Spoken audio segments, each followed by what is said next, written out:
Magandang hapon po. Galing po din sa Rome, Italy. Nakakalungkot na pangyayari lang po na nangyari kila Katangay Jack at Katangay Kulot sa Primitive Islander. Palagi ko mong binabanood ng mga yan. Aganda po kasi ng content nila sa dagat. Masaya kapag nakakaano ko ng dagat eh. Bagay, ano bang nakakawala ng problema pag nasa dagat kapag nanonood ako niyan. Palagi nilang ginagawa dyan eh. Kung di mamingwit, madalas mamana sila. Maganda rin mga napupuntahan nilang spot. Kaya ganyo ko talaga sa ganda ng dagat nila dyan sa may Palawan. Yan, palagi ko sila pinapanood. Subscriber ako ng mga yan. Pati yung Arangkado, asawang yung mag-asawa. Nakalimutan ko na pero kasi lagi silang pinapanood ko eh.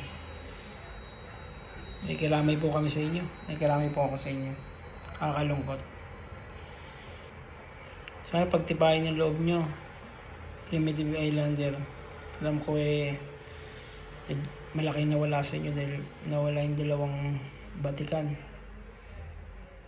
Nakakalungkot po talagang isipin. Ito po ginawa ko lang po ito. Sa akin lang po ito para bang pakikiramay lang sa kanila. Wala pong problema kung panoorin o subscribe. Wala pong problema. Ako gusto ko lang makarating sa kanila to kasi from Rome, Italy po ako Kumbaga sa amin ginagawa na lang namin libangan yung tawag dito.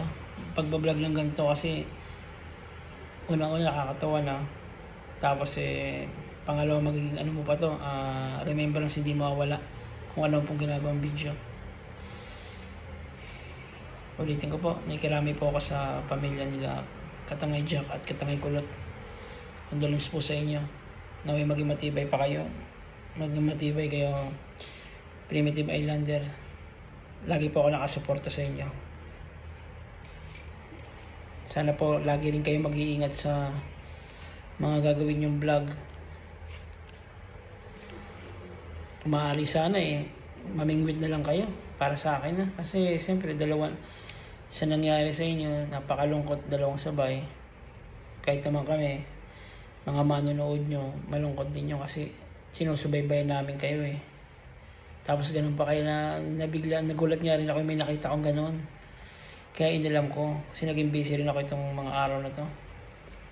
Kaya inalam ko, sabi ko ano nangyari? Bakit may ganun kaya Primitive Islander?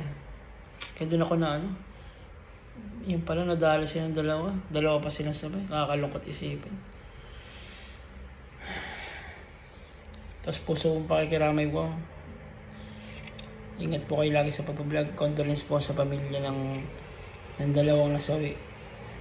RIP po sa inyong dalawang. God bless you all guys. Thank you.